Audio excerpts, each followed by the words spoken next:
प्रिय दर्शकों, स्वागत है आप सभी का आपके यूट्यूब चैनल अध्यात्म और ज्योतिष में। मैं हूं आपके साथ देवभूमि ऋषिकेश उत्तराखंड से आचार्य आशीष। बेहद खास कार्यक्रम में आज हम लोग बहुत ही शीघ्र यहाँ पर चर्चा करेंगे।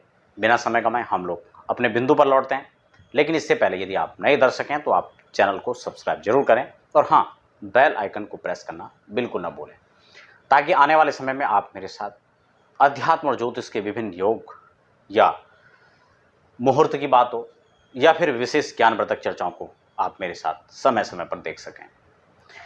मैं राजयोग, धनयोग पर विशिष्ट चर्चा कर रहा था। सीरीज वाइज आपको मैंने कई वीडियोस प्राप्त कराई हैं, जिसमें पंच महापुरुष योग की मैं चर्चा कर चुका हूँ, यानी 5 विशेष योग, महापुरुष योग अर्थात विशिष्ट योग, बिल्कुल जिस योगों के प्रभाव से व्यक्तित्व एक अलग ही व्यक्ति एक अलग ही व्यक्तित्व का होता है, जिसमें महाधनी, श्रेष्ठ, सूरवीर, दाता, कर्मशाली, भाग्यशाली और धर्मज्ञ होता है। ऐसे तमाम योगों पर मैं चर्चा की आपके साथ। महापुरुष योग में अगर बात करें तो मैं मंगल से लेकर शनि पर्यंत बनने वाले पंच योग अर्थात रोचक, भद्र, मालव्य और हंस योग, सस योग, इस पर मैं चर्चा कर चुका हूँ। सरस्वती योग को लेकर मैं आपके साथ चर्चा कर चुका हूँ। श्रीनाथम योग को लेकर मैं चर्चा कर चुका हूँ। अर्थात बहुत सारे विशिष्ट योगों को लेकर मैंने चर्चा की है। डिस्क्रिप्शन में आपको लिंक प्राप्त हो जाएंगे, आप उसके माध्यम से देख सकते हैं। तो आज मैं एक ऐसे योग की बात ही आपके साथ कर रहा हूँ, एक राजयोग की बात कर रहा हूँ। ये हो सकता है अक्सर बहुत सारी कुंडली में हो सकता है, लेकिन इस योग का प्रभाव आप कैसे लें, इस पर मैं खास चर्चा करूँगा। हो सकता है आपकी बच्चों की कुंडली के अंदर, आपके मित्रों की कुंडली के अंदर, आपकी पत्नी, आपके पति की कुंडली के अंदर, आपकी खुद की कुंडली में यह योग हो सकता है। लेकिन इस योग का प्रभाव, संपूर्ण लाभ आप कैसे लेंगे, उस पर मैं खास चर्चा करूंगा। और आपको सबसे पहले मैं व्हाइट बोर्ड में एक ब्लैंक कुंडली मेरे पास में, मैं इसके जरिए आपको समझाऊंगा कैसे इस योग का निर्माण होता है। दर्शकों, अगर कुंडली के अंदर पाराशर का सूत्र है, यदि लग्ने शुभे लग्ने शुभे व्यये, शुभे लग्ने शुभे अर्थे, अगर लग्न में शुभ ग्रह हों, बड़ा छोटा सा सूत्र है, बस आप थोड़ा सा इसको समझें। बहुत जल्दबाजी में आप स्क्रिप्ट करते हुए आगे बढ़ेंगे तो बात बिल्कुल समझ में नहीं आएगी। समझ में तब आएगा जब आप इसको कुंडली सामने निकालेंगे और एक एक पॉइंट जो मैं कह रहा हूं उसको उसमें देखेंगे, और तब आप इसको समझ में बात आएगी। इसीलिए मैं बोर्ड के जरिए आपको समझा रहा हूं, ताकि जो नए दर्शक भी हैं, ज्योतिष में जिनका प्रवेश है या वो रुचि ले रहे हैं, सीखना चाहते हैं, कुछ जानना चाहते हैं, तो उनके लिए ये योग लाभकारी हो सके। शुभे लग्ने, लग्न में शुभ ग्रह हों और शुभे अर्थे, तृतीय पाप खेचरे, तृतीय में शुभे लग्ने शुभे अर्थे तृतीय पाप खेचरे, अर्थात लग्न में शुभ ग्रह हों, द्वितीय भाव में शुभ ग्रह हों, तृतीय भाव में पाप ग्रह, क्रूर ग्रह हों। ये सूत्र आपको बता रहा हूं। चतुर्थे तो शुभे, चतुर्थे तो शुभे प्राप्ते, राजा वा, या तो वो राजा होता है या तत्समो अपिवा, या वो राजा होता है खुद या राजा के समान होता है, अर्थात यह भी राजयोग है। अब राजा का मतलब ये नहीं कि गद्दी ही मिली तो ही राजा है। बहुत सारे लोग पद में नहीं है लेकिन प्रतिष्ठा में हैं, प्रतिष्ठित हैं, प्रचारित हैं, व्यवहारिक हैं और समाज में चारों ओर यश और कीर्ति उनके पास में है, लेकिन पद में नहीं है। पद में होना एक अलग चीज है और वैभव और प्रतिभाशाली होना एक अलग विषय है। तो दर्शकों, शुभे लग्ने शुभे अर्थे तृतीय पाप खेचरे, चतुर्थ में भी शुभ ग्रह होना चाहिए, तो वह व्यक्ति राजा या राजा के समान होता है। अब मैं आपको समझाऊंगा कैसे। मान लो हमने यहां पर लिख दिया, हम यहां पर राशि नहीं लिखते हैं, कोई भी यहां पर राशि हो सकती है। हमने फिलहाल जैसे मेष यहां पर लिख दिया, तो अब आप मेष लग्न वाले सोचेंगे कि हमारी कुंडली, वृष वाले सोचेंगे हमारा तो योग बन ही नहीं रहा है।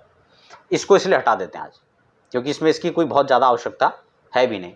ये सूत्रात्मक मैं आपको तरीके समझा रहा हूँ, इसका सूत्र कुछ अलग है। हमने मान लिया यहाँ पर लिख दिया हमने शुक्र, हमने यहाँ पर बृहस्पति लिख दिया। बड़े ध्यान से समझिएगा। लग्न में सुबह लग्न, सुबह अर्थ है, हमने यहां पर चंद्रमा लिख दिया। सुबह लग्ने सुबह अर्थे तृतीय पाप खेचरे, हमने यहां पर शनि लिख दिया। ठीक है, यहां मंगल भी आ सकता है, यह युति भी हो सकती है, दोनों को चलेगा। सुबह लग्ने सुबह अर्थ है, यानी लग्न में शुभ ग्रह, द्वितीय भाव में शुभ ग्रह, और तृतीय भाव में यहां पर क्रूर ग्रह पाप खेचरे या पाप ग्रह राहु केतु भी यहां पर होंगे तो भी चलेगा। ठीक है, चतुर्थ में कोई शुभ ग्रह होना चाहिए, हम यहां पर लिख देते हैं,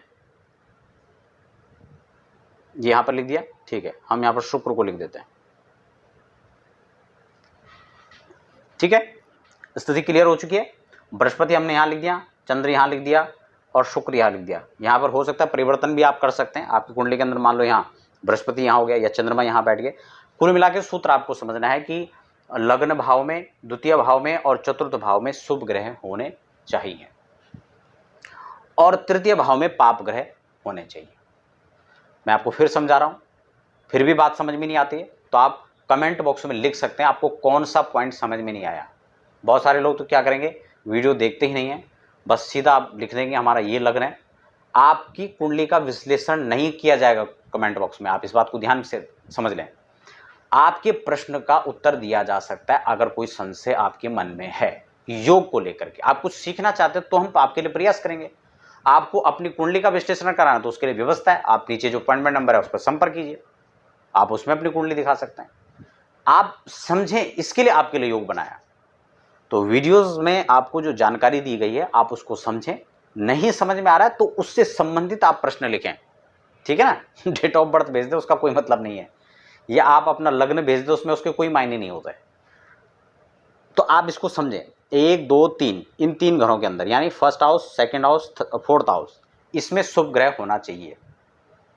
आप ये क्वेश्चन वहां पर कर सकते हैं कि हाँ जी ये हमारा है, क्या ये शुभ ग्रह है, तो उसका उत्तर दिया जाएगा। तो इन 3 घरों में शुभ ग्रह और इसमें पाप ग्रह, मैंने वैसे आपको सारी बात समझा दी है कि पाप ग्रह कौन कौन से होंगे, शुभ ग्रह कौन कौन से हैं। ठीक है ना, यहाँ राहु केतु मंगल ये आ सकता है, बुध भी यहाँ पे आ जाएगा तो भी चलेगा, बुध यहाँ पर भी आएगा तो भी चलेगा, क्योंकि बुध एक इनसे संबंधित ग्रह है, ये कहीं भी जहाँ जाएगा उससे संबंधित सपोर्ट वहाँ पर करेगा। तो राशि ग्रह है ना, तो वो कहीं भी इनके साथ भी बैठेगा तो भी चलेगा। तो इस योग के अंदर विशेषकर first house, second house, third house और फोर्थ हाउस, इन चारों का ही इसमें विचार किया गया है पाराशर सूत्र में। और कहा ये योग में जन्म लेने वाले जातक महाधनी, कीर्तिवान, वैभववान और राजा के समान राजतुल्य सुखों का उपभोग करने वाले होते हैं। दर्शकों, बहुत छोटे से सूत्र में, सूत्रात्मक तरीके से मैंने आपको इस योग के बारे में जानकारी दी। फिर भी आपको कोई बात समझ में नहीं आती तो बार बार आपको कहा जाता है, आप कमेंट बॉक्स में लिख सकते हैं, जानकारी प्राप्त कर सकते हैं। और हाँ, यदि व्यक्तिगत रूप से आप अपनी जन्म कुंडली का विश्लेषण करवाने के लिए इच्छुक हैं तो नीचे दिए गए नंबर पर संपर्क कर सकते हैं। बने रहें हमारे साथ और देखते रहें ऐसी ज्ञानवर्धक चर्चाएं। हमें दीजिए इजाजत, धन्यवाद।